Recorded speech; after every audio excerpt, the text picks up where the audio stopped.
Hello and welcome to Morning Brief Market Sunrise. I'm Ramzan Karmali, live from Yahoo Finance's studios in London. It's Tuesday, 19th August. Coming up on the show, President Trump commits to join security guarantees in Ukraine for any peace deal and will reserve territorial swaps with Russia for later. SoftBank makes a surprise $2 billion bet on Intel's AI revival. And big box retail is in focus as Home Depot announces soft demand for big ticket items. So grab your coffee and let's own the morning.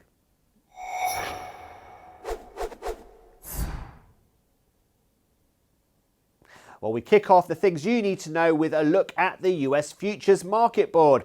Stock futures are drifting lower but still hovering not far from record highs. This follows a pretty muted session in Asia, while European markets seem to get a lift from the signs that progress may be being made towards a peace settlement between Russia and Ukraine. A White House summit between President Donald Trump, President Zelensky and several European leaders on Monday yielded a clearer commitment from the US administration to help guarantee Ukraine's security. Another key factor was Trump's commitment to reserve discussion on territorial swaps with Russia for later. Oil prices are falling because of an end to the war in Ukraine could lead to the lifting of sanctions on Russian crude and so raise supply. Okay, next up, it's Intel, and it's getting a $2 billion capital injection from SoftBank in a major vote of confidence for the troubled US chipmaker that's in the middle of a turnaround effort. The news is having quite the impact in the pre-market. Shares of Intel are trading over 5% higher. Meanwhile, SoftBank shares in Tokyo fell around 4% today. Now, SoftBank's investment announced by the two companies yesterday is a lifeline for Intel, which has struggled to compete after years of management blunders that left it with virtually no foothold in the booming artificial intelligence chip industry. It will also make SoftBank a top 10 shareholder of Intel and add to the Japanese tech investors' ambitious bet on AI that includes the $500 billion Stargate US data center project. SoftBank will pay $23 per Intel share, a slight discount to Monday's closing price of $23.66. Well, this deal comes after Bloomberg reported that the Trump administration is in talks to take a 10% stake in Intel by converting some or all of the struggling company's CHIPS Act grants into equity. Remember, the president had at one point called for Intel CEO Lip-Bu Tan to resign over his ties with China.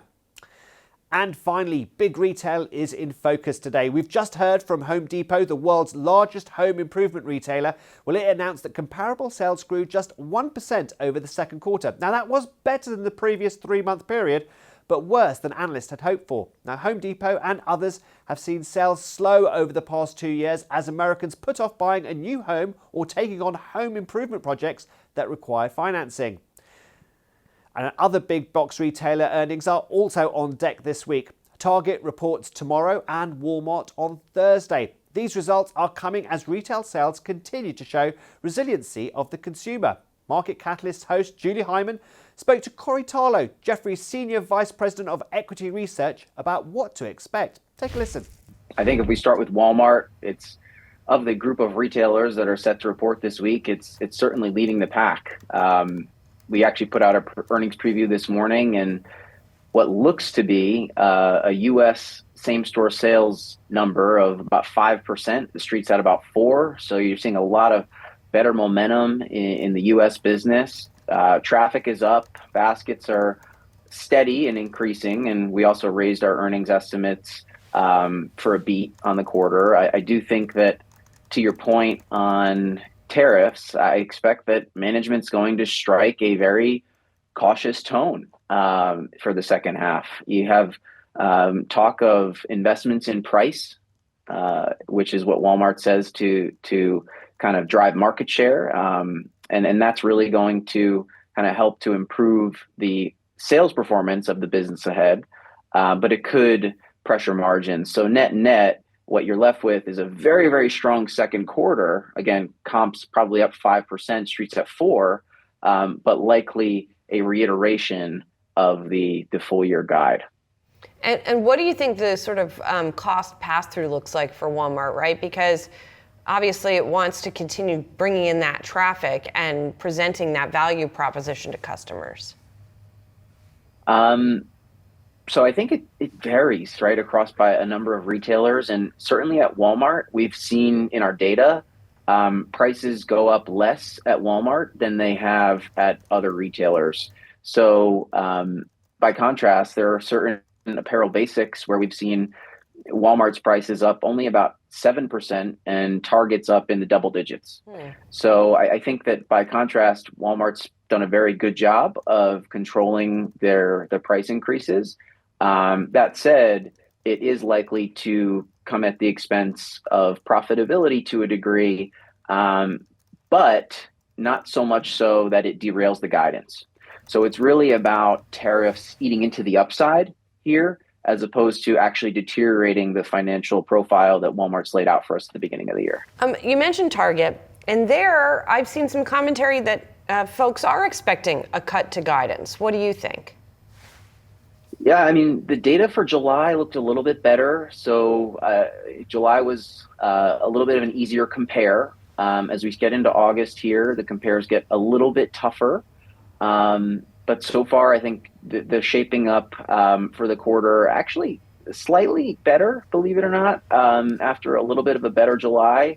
That said, we're roughly in line with consensus, but I do think that there's enough negativity actually baked into the stock at this point that if you do see inline results, you could actually see some upward momentum on the print or later this week. So that said, the fundamental picture is one of uncertainty, probably much more so than other retailers. Certainly, we've gotten questions as well on what the future CEO could look like or what the path could be forward there. No comment on that yet, but certainly something that we've gotten questions on, and that we think that they could either hold or narrow the guidance to the low end. So the prospects are obviously a little bit murkier, a little bit more unclear versus what you might see at Walmart today.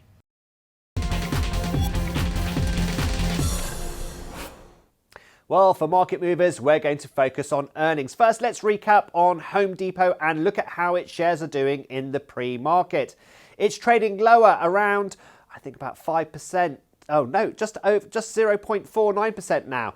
Even though the company's chief financial officer said that results were in line with expectations and that the performance was the strongest in 2 years.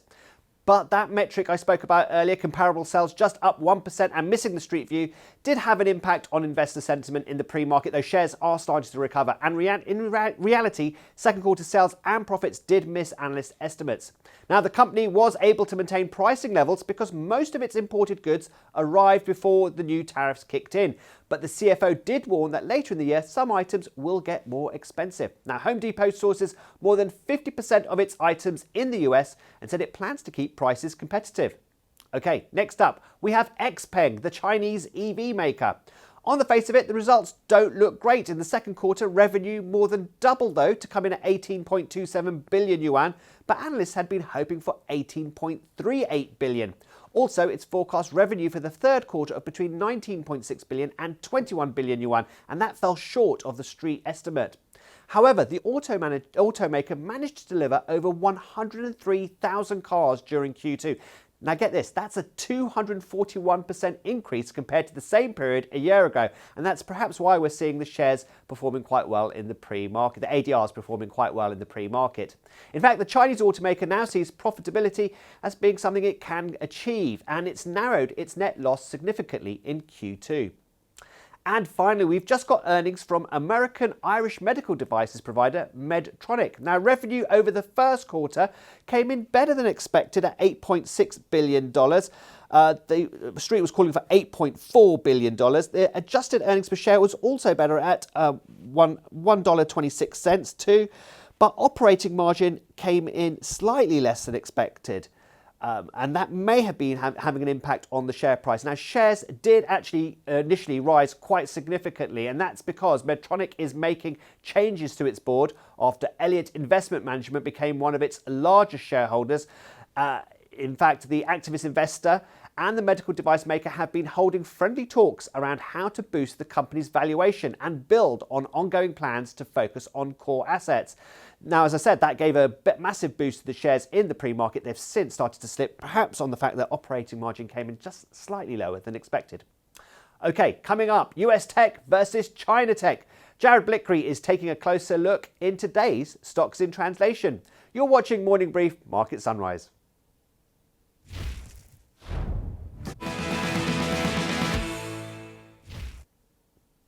Welcome back. Chinese tech stocks trade at lower valuations than their US counterparts, even as both notch year-to-date gains. Yahoo Finance's Jared Blickery has a closer look at the differences. Take a watch. Chinese tech stocks are roaring back this year, but they're still just a fraction of their multi-trillion-dollar rivals when it comes to company size. Today, we're going to be exploring some of these matchups to highlight what makes each unique, why their stats look so different, and what matters next for them.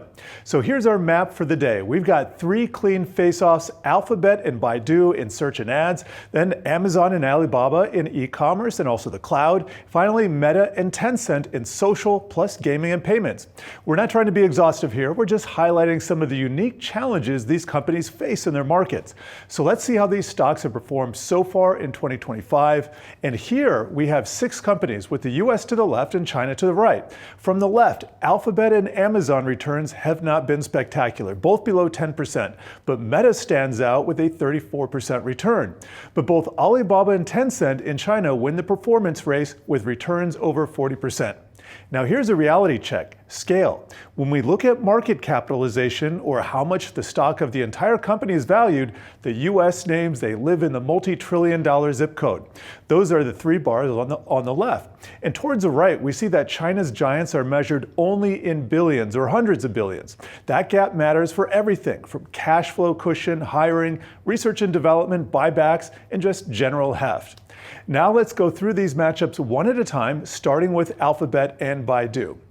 Alphabet's ad machine still leads globally, and that means more eyeballs, more data, and more pricing power. Baidu is deeply entrenched in Chinese search, and its cloud business is pivoting hard into AI. Alphabet just lost a key antitrust ruling in court that's affecting its Google search business and Chrome browser, and it could be a wild card going forward. Meanwhile, Chinese tech always faces a possibility of intervention by the authorities, and the tone has been a bit more positive lately, but that could always change.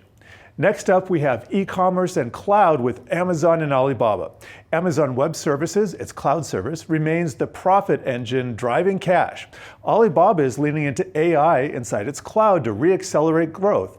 The wild card here is China's consumer. When confidence slows down, Alibaba's shopping apps, they feel it, and investors start gaming the next round of Chinese stimulus.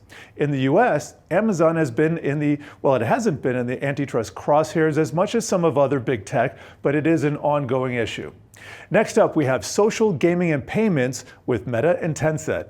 In the US, Meta has a gigantic ad scale and massive video viewing on both Facebook and Instagram. They keep climbing. And it's starting to monetize messaging. That is a brand new lever. Over in China, Tencent has this super app moat. Its WeChat ad is an all-in-one stop shop for its users, and its gaming business is starting to turn around. This is a tale of 2 ecosystems: global ads and messaging versus a Chinese super app with payments and games baked in.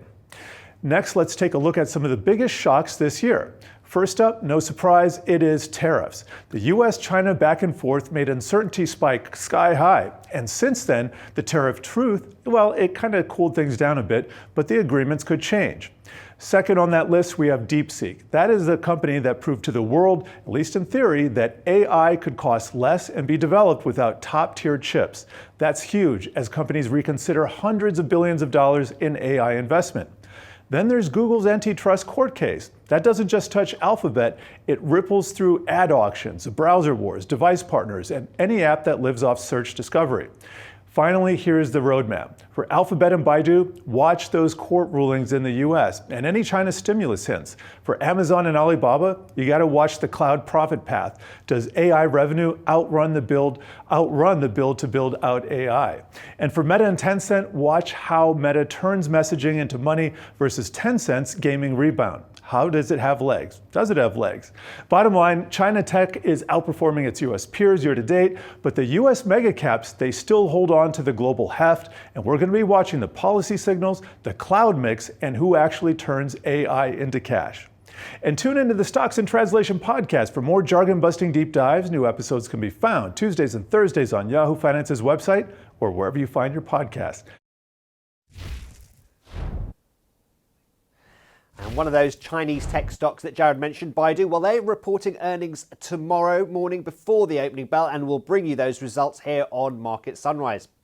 Okay, we're heading for a break. Coming up, we'll take a look at some of today's trending tickers and give you the news behind the moves. That's next on Morning Brief Market Sunrise.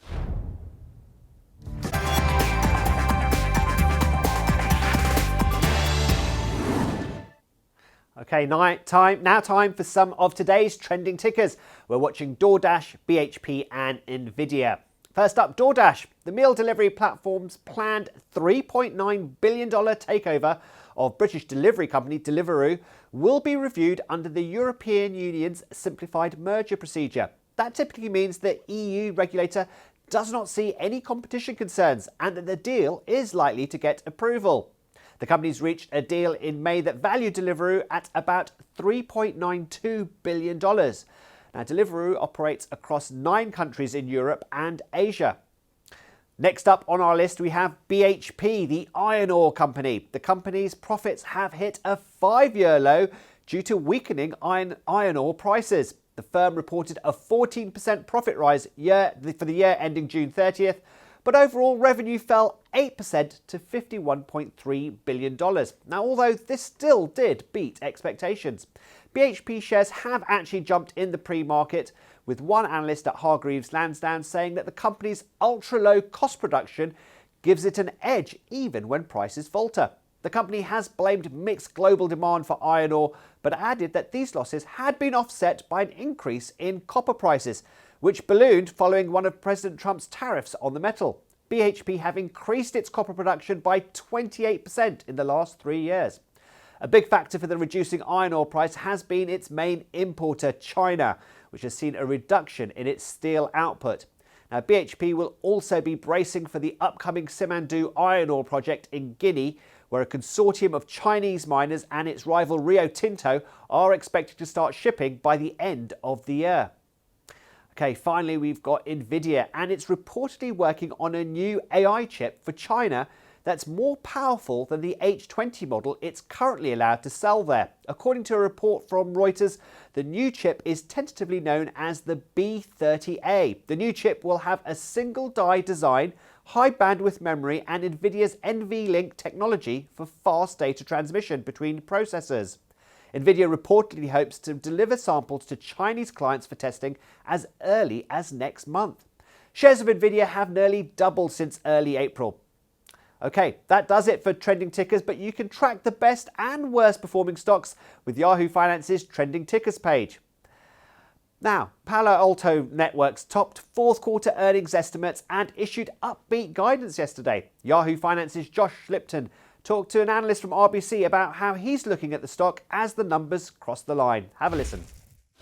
Palo Alto Networks reporting fourth quarter earnings just moments ago. The company reporting revenue in line with estimates. While looking ahead, Palo Alto providing a better than expected earnings outlook. For more, let's bring in now Matt Hedberg, Managing Director and Head of Global TMT Research at RBC Capital Markets. Matt, great to see you. So listen, Palo Alto reports, Matt, this stock is surging more than 6% here in the after hours. What do you make of the print, Matt?